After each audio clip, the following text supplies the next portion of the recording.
Hello दोस्तों, कैसे हैं आप सब। कभी कभी जिंदगी हमारे सामने ऐसा मौका दे देती है कि हमें लगता है कि बस हमें इसी मौके की तलाश थी। हम ना इधर देखते हैं ना उधर देखते हैं और ना ही हम उसके बारे में कुछ भी सोचते हैं और हम फटाक से उस मौके को ग्रैब कर लेते हैं, ना ये जानते हुए कि इसका क्या रिजल्ट होगा। क्या मुझे सच में ये मौका चाहिए था कि नहीं चाहिए था, क्या सच में ये मौका मेरे लिए ही बना है कि नहीं बना है।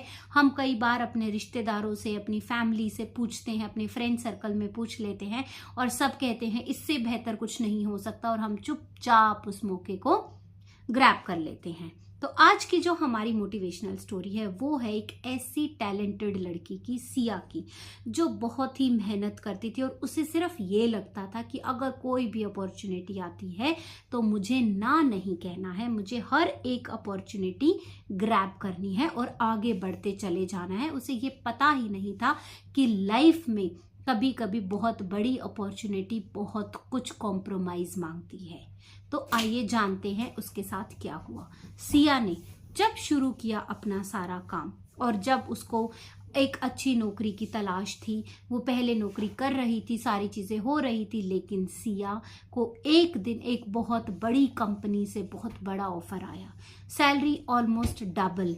वो बहुत खुश थी और उसे ऐसे लग रहा था कि शायद मुझे जिंदगी में यही चाहिए था, इससे मेरी सारी प्रॉब्लम सॉल्व हो जाएंगी, क्योंकि वो सिर्फ और सिर्फ एक सैलरी देख रही थी और कुछ भी नहीं। उसने सिर्फ एक प्रोस्पेक्ट देखा। उसके सारे दोस्तों ने कहा तेरी तो जिंदगी बन गई है सिया, बिना सोचे समझे ऑफर एक्सेप्ट कर ले, हम सब सिर्फ सैलरी के लिए ही तो काम करते हैं।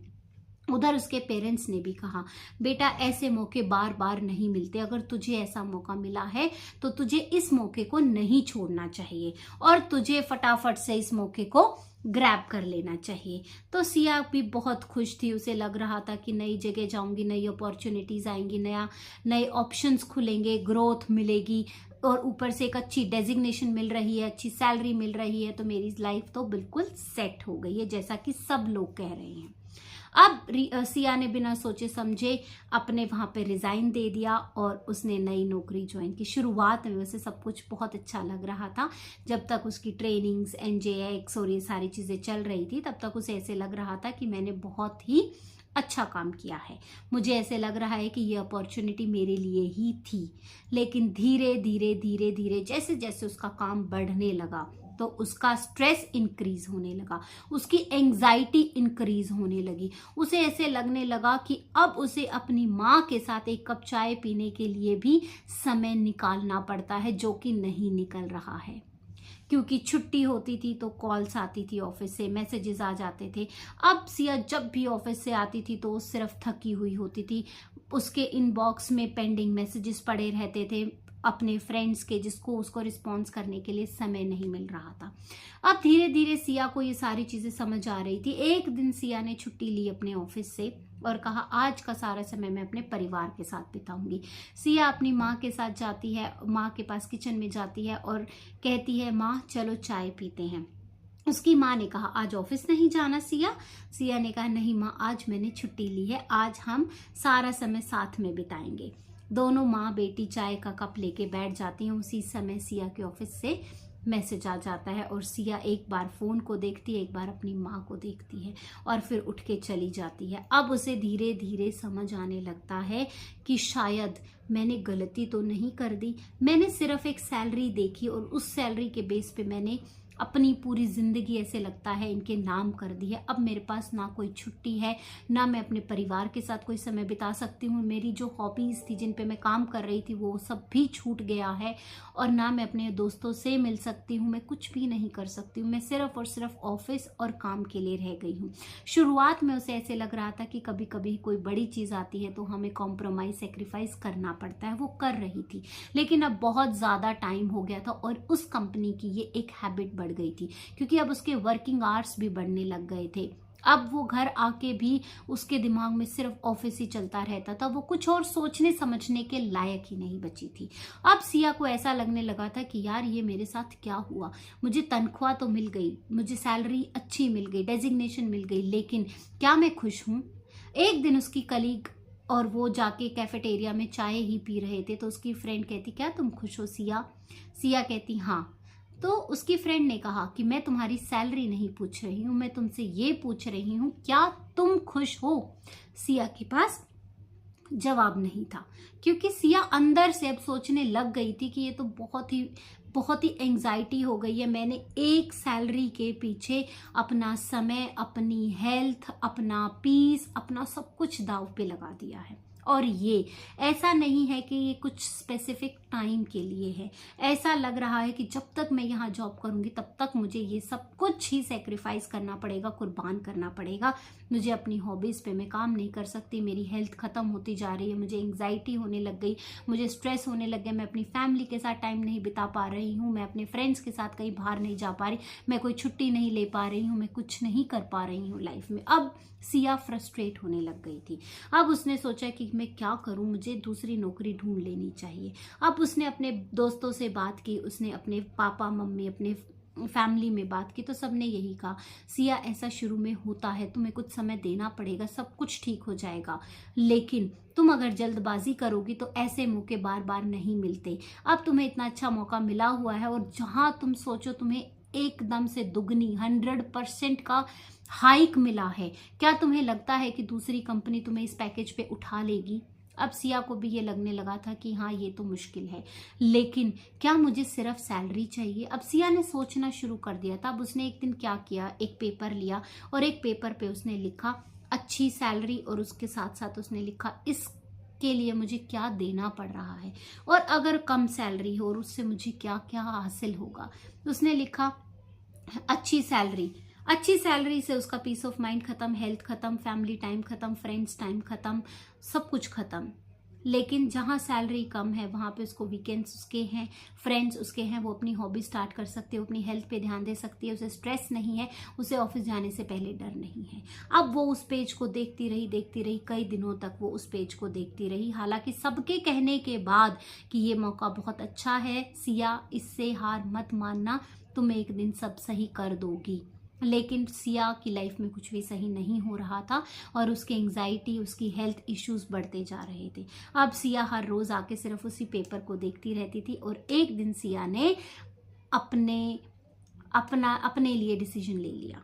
सिया ने दूसरी नौकरी ढूंढनी शुरू करी, और जब दूसरी नौकरी ढूंढनी करी तो सिया को वहां पे एक कम पैसे मिले। लेकिन सिया को लगा कि यहाँ पे कम पैसे मिलेंगे लेकिन मेरी टाइमिंग बहुत अच्छी है, मैं अपनी फैमिली को दे सकती हूँ, मुझे सैटरडे संडे ऑफ मिलेगा, और जो काम है वो भी मेरे इंटरेस्ट का काम है, और यहाँ पे मुझे ग्रोथ के रास्ते भी साफ दिख रहे हैं। जबकि जहाँ पे मैंने सैलरी बढ़ी हुई ले ली थी वहाँ पे मुझे ग्रोथ का भी कोई स्कोप नहीं दिख रहा था। तो अब सिया ने सोचा कि एक बार फिर सबसे बात करती हूँ। सबसे बात की। उसने कहा, सिया तुम्हें क्या लगता है कि कोई तुम्हें समझदार कहेगा कि तुम एक ज़्यादा सैलरी से कम सैलरी वाली कंपनी में जा रही हो, तुम एक अलग डेजिग्नेशन पे बैठी हो और तुम वहाँ पे तुम्हारी कोई ऐसी स्पेसिफिक डेजिग्नेशन नहीं है, तो तुम्हें क्या लगता है? लेकिन अब उस सिया खुद सोचने पर मजबूर हो रही थी कि क्या मुझे सारी भीड़ की बातें सुनना सही है मेरे लिए? क्या मैं यही चाहती हूँ? उसने अपने आप से क्वेश्चंस पूछना शुरू किया कि क्या सच में मुझे सिर्फ सैलरी चाहिए? क्या सच में मैं अपना सब कुछ कुर्बान कर दूं सिर्फ एक तनख्वाह के लिए? अब सिया ने सोच लिया था कि नहीं, मैं ये ऑफर लेटर एक्सेप्ट करूंगी। उसने ऑफर लेटर एक्सेप्ट किया, अपनी कंपनी में रिजाइन दे दिया।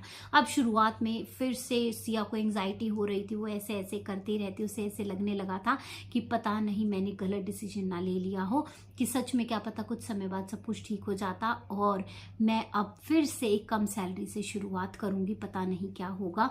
लेकिन धीरे धीरे जब सिया ने वहां पे ज्वाइन किया और उसे अच्छे वर्किंग आवर्स मिलने लगे और अब उसकी लाइफ उसको वापस मिल गई, उसने अपनी फैमिली के साथ टाइम स्पेंड करना शुरू कर दिया। छुट्टी का मतलब छुट्टी था वहां पर, उसने अपने दोस्तों के साथ टाइम स्पेंड करना शुरू कर दिया। धीरे धीरे उसने अपनी हॉबीज को भी वापस जीना शुरू कर दिया और अब उसकी हेल्थ भी इम्प्रूव होने लगी थी। उसे मंडे जाने में डर नहीं लगता था।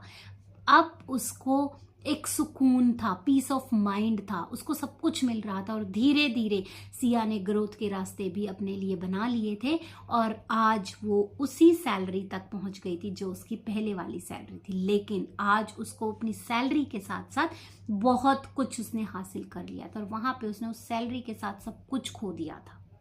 अब सिया को आज ये बात समझ में आई कि हमेशा हर एक दरवाजा हमारे लिए नहीं खुलता। ऐसा नहीं है कि हर कोई भी दरवाजा खुला, कोई भी अपॉर्चुनिटी आई तो वो हमें ग्रैब करनी ही है। कभी कभी हमें अपने आप से पूछ लेना चाहिए कि सच में हमें ये चीज़ चाहिए, या हम सिर्फ सोसाइटी की वजह से या भीड़ की वजह से हम हाँ कह रहे हैं, या किसी के दबाव की वजह से, किसी के प्रेशर की वजह से हम हाँ कह रहे हैं। तो हमें ये सारी चीज़ें सोच लेनी चाहिए, तभी जिंदगी हमें आगे बढ़ाती है। तो दोस्तों, आप भी ये चीज़ हमेशा सोचना है कि कभी अगर कोई दो रास्ते खुल रहे हैं, एक रास्ता चमचमाता हुआ है और दूसरा रास्ता थोड़ा कम चमचमाता हुआ है, तो कभी ये मत सोचना कि मुझे सिर्फ एक ही रास्ते पे जाना है।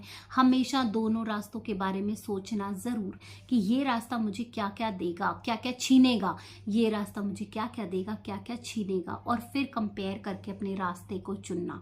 क्योंकि हमें ज़िंदगी में हमेशा हाँ कहने की ज़रूरत नहीं है, हमें कभी कभी ना भी कहना चाहिए। हालांकि हमें बचपन से सिखाया जाता है कि हमें हाँ ही कहना है। हाँ, रिस्पॉन्सिबिलिटी मैं ले लूँगा, मैं ले लूँगी, ये अपॉर्चुनिटी मैं ले लूँगी, ये स्किल मैं सीख लूँगी, सब कुछ मैं कर लूँगा। हम हमेशा यही सीखते आए हैं अपने पेरेंट्स से कि हमें ना नहीं कहना है, हाँ कहना है। लेकिन ज़िंदगी में कभी कभी दोस्तों हमें पता होना चाहिए कि हमें गिल्ट फ्री ना कैसे कहना है। जिस दिन आप ये चीज़ सीख जाओगे उस दिन आप अपनी ज़िंदगी में बहुत कुछ पालोगे। आपकी हेल्थ, आपका सब कुछ ठीक होता चला जाएगा। तो दोस्तों, ये थी हमारी आज की मोटिवेशनल स्टोरी। आई होप आप भी ये स्टोरी सुनने के बाद ना कहना सीख जाओगे और आपको भी पता चल जाएगा कि हर एक दरवाज़ा जो हमारे लिए खुलता है वो हमारे लिए सही नहीं है। आपको एनालाइज करना है प्रॉपरली और उसके बाद ही आपको अपॉर्चुनिटीज़ लेनी चाहिए ज़िंदगी में। तो दोस्तों, आज के लिए इतना ही। कल हम फिर मिलेंगे एक नई कहानी के लिए, एक नई कहानी के साथ। तब तक के लिए मेरे चैनल को सब्सक्राइब करो, वीडियोस को लाइक करो और कमेंट करके ज़रूर बताना। मिलते हैं कल फिर एक नई कहानी के साथ। तब तक के लिए Radhe Radhe, take care and bye bye.